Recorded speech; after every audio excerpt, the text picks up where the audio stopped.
Hi అండి. బ్లౌజ్కు ఇలా shoulder joint వేసుకోవాలి.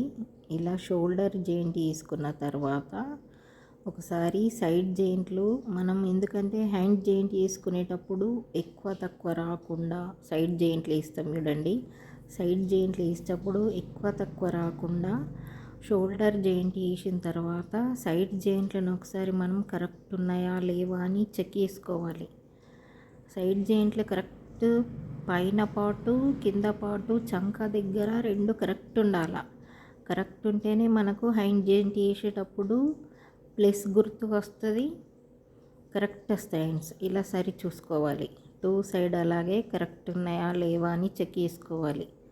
అట్లా చెక్ చేసుకున్న తర్వాతనే హ్యాండ్స్ జాయింట్ వేయాలి, చేతులు జాయింట్ వేయాలి. అట్లా జాయింట్ చేస్తేనే మనకు బ్లౌజ్ కరెక్ట్ వస్తుంది. కొంచెం ఎక్కువ ఉంది, కట్ చేస్తున్నాను. ఇలా కట్ చేసుకోవాలి, అయితే బ్లౌజ్ ఫిట్టింగ్ కరెక్ట్ వస్తుంది. ఓకే ఫ్రెండ్స్, ఈ వీడియో కనుక మీకు నచ్చితే నా ఛానల్ సబ్స్క్రైబ్ చేసుకోండి, ఒక లైక్ వేయండి. Thank you friends.